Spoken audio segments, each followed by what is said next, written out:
Welcome to the Deep Dive, where we take your source materials and really just pull out the critical knowledge you need to be informed. Today, we're not looking at a global trend. We're zeroing in on a single, and I have to say, pretty dramatic human timeline. We really are. That timeline belongs to Kyle Chrisley, who is the eldest son of that reality TV family. And it's a case study, really, in what happens when this glossy, super controlled celebrity image just smashes into the hard reality of local police records. And that smash, that collision, it happened today, December 21st, 2025, in Rutherford County, Tennessee. The sources you gave us are, well, they're a detailed record, a mix of reality TV coverage, court dockets, arrest reports. It's all there. And it all documents this decade-long pattern of escalating trouble. So that's our mission here. We're going to trace that trajectory. This isn't about celebrity gossip. No, not at all. We want to understand the documented pattern. How does someone go from, say, a minor assault charge to facing multiple felony counts against law enforcement, all in the span of about 10 years? Okay, so let's unpack this. Because when you see the charges from today, 10 separate charges, it's obvious this wasn't just some spontaneous bad night. No, this was the end of a very long road, the culmination of something that's been building for a long, long time. It's just such a study in contrast. You hear the Chrisley name and you think, image control, wealth. And yet Kyle's timeline documents something totally different. Instability. No. And ultimately, accountability in a very local, very real way. Let's start with that foundation, the family brand. For anyone who might need a refresher, the name Chrisley basically became famous from the show Chrisley Knows Best. Which launched in 2014, yeah. The patriarch, Todd Chrisley, he built this whole empire on an image of Southern wealth, sharp wit, and this perfectly controlled family life. Everything was managed, scripted, filtered, the whole 9 yards. That image was everything. It was their currency. But, even that currency took a huge hit in the last couple of years. The biggest context here is the family's own massive legal trouble. Right, the financial collapse. Todd and his wife, Julie, convicted in 2023. We're talking serious financial crimes, tax evasion, bank fraud. Exactly. And that image of the perfect, untouchable, rich family just sort of dissolved under those federal charges. And here's where the story really splits. Because just this year, 2025, Todd and Julie received a presidential pardon. So for them, that chapter is closed. They used their influence, their connections, to manage the consequences. But that same shield, that same level of control, it clearly did not apply to Kyle's struggles. Not even close. The documents show the chaos around Kyle was there from the very beginning, right as the brand was taking off. He's from Todd's first marriage, and he was always sort of unpredictable in those early seasons. Yeah, you can see it. And the sources point to his struggles with addiction and mental health. Those are issues that a slick reality TV show just isn't designed to handle. Of course not. The brand needed perfection. Anything that made that narrative messy had to go. And the sources confirm it. He was pushed out of the main spotlight pretty quickly. It's almost like the family's business model just couldn't process his reality. Which forced him onto this other path where he had to deal with his issues totally outside of that protective family bubble. And that path reads a lot more like a police blotter than a TV script. If we start looking at the legal record, the pattern starts to take shape really, really early on. The first major incident in the documents is from 2013, right? So that's even before the show really exploded. That's right, the assault charge. And looking back now, compared to today's felonies, it might seem small, but the personal consequence for him was huge. It was the first really big personal cost. He gets arrested for assault, and the immediate result is he loses custody of his daughter, Chloe. That's not just a fine. That's the legal system stepping in and saying the situation is too unstable for a child. It had to be a crushing blow. And the family's role in that moment is really key. Todd and Julie step in. They get guardianship of Chloe. And later, full custody, after Chloe's mother had her own legal troubles. So what happened was they stabilized Chloe's life, but they also folded her right into the main Chrisley brand. They took control of her narrative, separating the consequence, Chloe, from the cause, which was Kyle's instability. But his own trajectory just got worse, didn't it? The documents show things escalated fast, just 2 years later, 2015. Yes, that's when the substance abuse and mental health crisis really became public. He was arrested that year for meth possession. A serious felony charge. And it clearly showed the addiction issues were still very much active. And the sources also detail a hospitalization around that time after a suicide attempt. He later said that was due to side effects from his bipolar medication. So that period, 2013 to 2015, it really lays the foundation. You have loss of custody, serious drug charges, a clear mental health crisis, and a documented history of conflict with the law. If we just pause on that for a second, you have to wonder, how much did the family's intense focus on maintaining a perfect public image make things worse for him? It's a fair question. The pressure to hide those struggles, to just excise them from the public story, must have been immense. It sounds like a vicious cycle. And the documents show that even later attempts at stability, like his marriage to Ashley Nelson in 2021, didn't really stop the legal conflicts. No, it seems like the conflicts just shifted from, internal personal struggles to these very external clashes with authority. Which brings us to Rutherford County, Tennessee, specifically Murfreesboro. That's where things really seem to ignite with local law enforcement. You see a real acceleration in how serious the charges are getting. The sources list this pretty worrying sequence in 2023 and 2024. In 2023, he's arrested for aggravated assault Yeah. against his boss. Then in 2024, another aggravated assault arrest, though he claimed that one was a false arrest.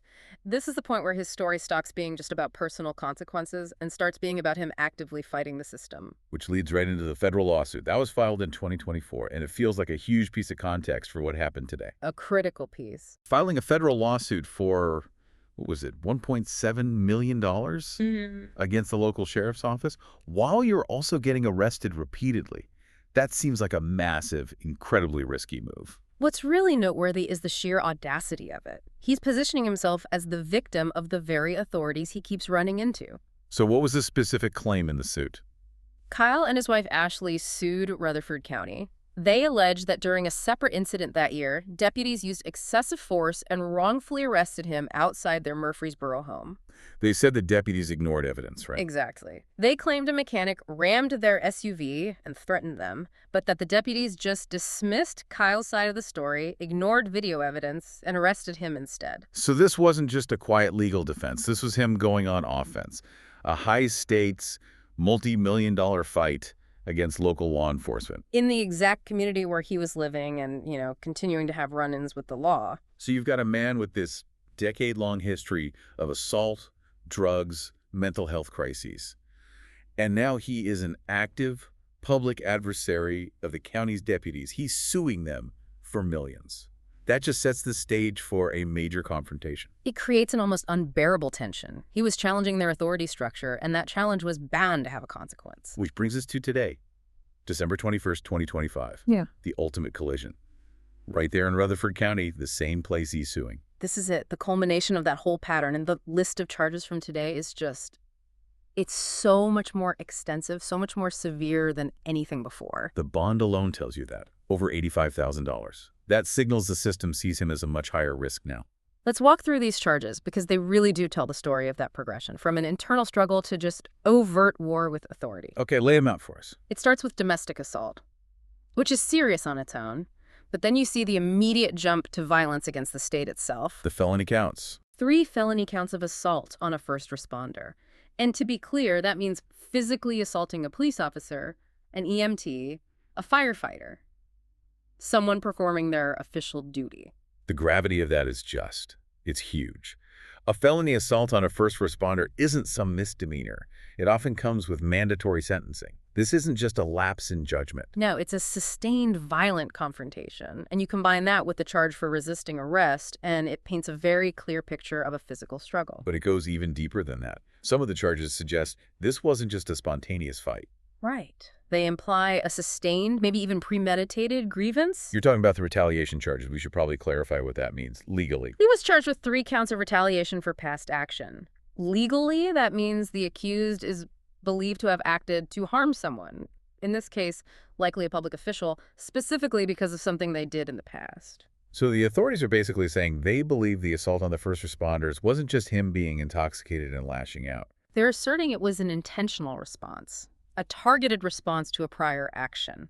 Whether that past action was the arrest he claims was wrongful or something else, the charge itself implies a targeted antagonism. And then to round it all out, you have public intoxication and disorderly conduct. Which suggests the whole thing was very visible, very volatile, and happened out in public. That whole list of 10 charges, It really is the peak of this whole destructive pattern, the moment the slow spiral became a crash. So let's synthesize that. Let's just lay out the documented timeline of escalation one more time. It's a clear, documented progression. It starts in 2013, assault charge, loses custody of his daughter. A huge personal consequence. Then 2015, the public breakdown, meth possession arrest, hospitalization for a suicide attempt. Then we jump forward, the conflict shifts outward. Right, from internal issues to external fights. 2023, aggravated assault on his boss. Then 2024, another aggravated assault arrest, followed almost immediately by that massive $1.7 million federal lawsuit against the county. And that all leads to today, December 21st, 2025. Arrested in that same county. 10 charges, including those felonies for assaulting first responders and for retaliation. It's a textbook progression.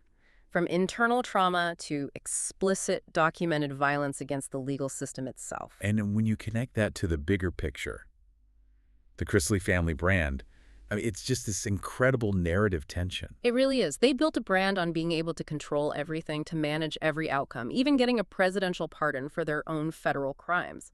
But the reality on the ground for their son included untreated trauma, severe addiction, and now inescapable local violence. The scripted life and the real life just couldn't exist in the same space anymore. For years, that family had shields, producers, publicists, high-powered lawyers. But Kyle's reality, which was lived outside that carefully built frame, couldn't be edited or pardoned away. And that's the reality in Murfreesboro, Tennessee tonight. Exactly. In the Rutherford County Adult Detention Center, they don't care about your last name or your reality TV show. The only thing that's left is the official record. And as we've just laid out, that record is severe, it's long, and it's tragically escalating. And this story really is a lesson for you, the listener, about how personal struggles, especially addiction and mental health, can collide with the legal system. When they're not addressed, and maybe even made worse by the pressure of fame, the consequences become unavoidable. The family brand just can't protect you forever. The shield of fame was temporary. This legal record, with 10 new charges, is permanent. So what does this all mean? We've traced a decade of arrests, a lawsuit against the county, and it all culminates today in these charges of retaliation and assault against first responders. It's a documented tragedy of a life that just spiraled far outside the controlled narrative of a famous family. The weight of that documented consequence is just immense. It leaves us with a final, provocative thought for you to consider. If a person's real struggles are constantly hidden or suppressed for the sake of a perfect public image, does that shielding actually make the eventual collision with reality far more destructive? Does avoiding the small consequences just guarantee one massive catastrophic one down the road? It's a question of whether that kind of control ultimately just leads to catastrophe. Thank you for joining us for this deep dive. We'll see you next time.